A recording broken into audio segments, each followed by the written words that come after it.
பயம்னா என்ன? சிலவங்களுக்கு பயங்கிறது ஒரு பிரச்சனையாக இருக்குது. இந்த பயத்திலேருந்து விடுபடணுங்கிற மாதிரிலாம் எண்ணுறாங்க. இப்போ ஒருத்தர் இதே மாதிரி தான், அவர் அந்த ஒரு கிறிஸ்டின் பாதிரியாருக்கு படிக்கக்கூடிய ஒரு பாடத்தை படிச்சுக்கிட்டு இருக்கிறாரு. ஒரு கல்லூரியில் அதுக்குன்னுட்டு ஒரு கல்லூரி இருக்கும் போல தருது.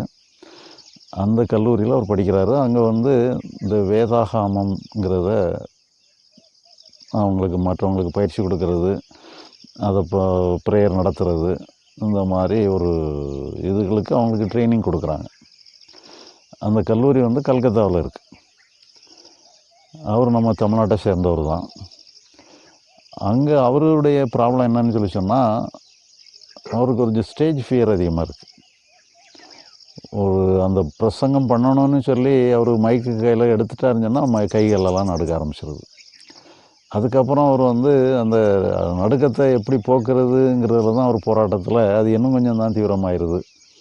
அதனால் அவர் பேச முடியாதபடி ரொம்ப சங்கடப்படுறாரு.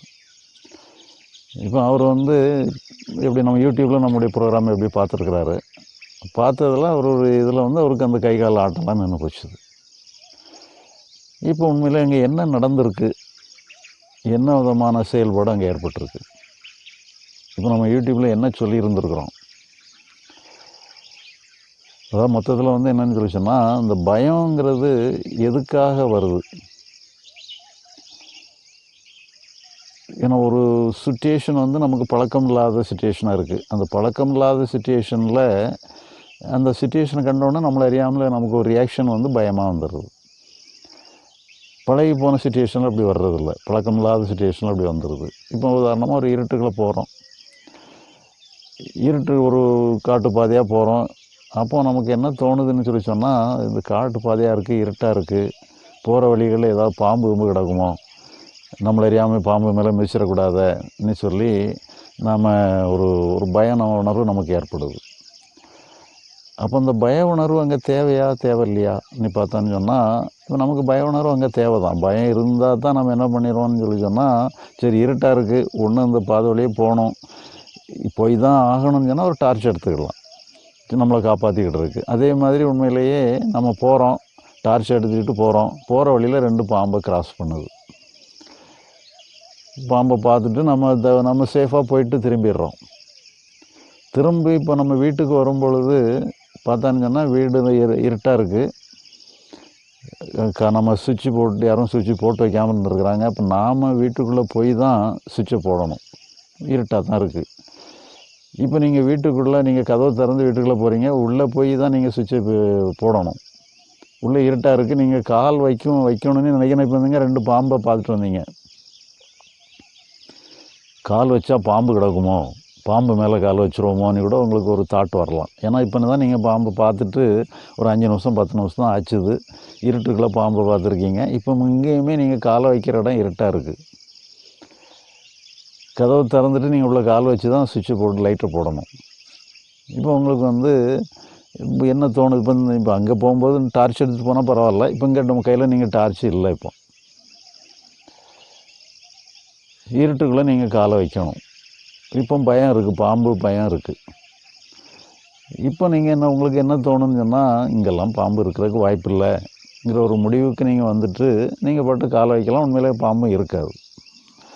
அப்போ உண்மையிலே ஒரு நியாயமான ஒரு வேலையை ஏற்படுத்துறதுக்கு அந்த பயம் இப்போ இந்த காட்டுக்குள்ளே போகும்போது, புதர்களுக்குள்ளே போகும்போது அந்த பயம் உங்களுக்கு வழிகாட்டிச்சுது. அந்த பயம் இருக்கிறனால தான் நீங்கள் டார்ச் எடுத்து போகிறீங்க, சேஃபாக போயிட்டு வந்துட்டீங்க. இப்போ இங்கே அந்த எதுவுமே தேவையில்லை. நீங்கள் உங்களுக்கு பழக்கமான இடம், இருட்டாக இருக்கிற ஒன்று தான் வித்தியாசமே ஒழிய, அதனால் நீங்கள் இங்கே காலை வச்சாலும் அங்கே பாம்பெல்லாம் இருக்காது. அதனால் நீங்கள் பாட்டுக்கு தைரியமாக வச்சிடலாம். அப்போ இங்கே அந்த பயம் இருந்தாலும் அது உங்கள் செயலை ஒன்றும் தடை பண்ணுறதுக்கு அவசியம் இல்லாமல் போயிடுது. சிலவங்களுக்கு இப்போ உதாரணமாக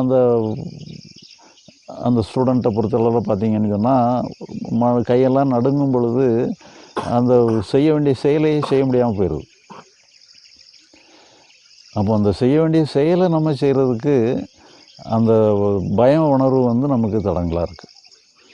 அப்போ இப்போ நமக்கு என்ன தோணுதுன்னு சொல்லி சொன்னால், இந்த பயத்தினால தானே நம்முடைய செயலெல்லாம் பாதிக்கப்படுது. அப்போ பயம் இல்லாமல் இருந்தால் பரவாயில்லையே நீ சொல்லும் பொழுது, அந்த பயத்து மேலே தான் நம்முடைய கவனம் திரும்பிடுது.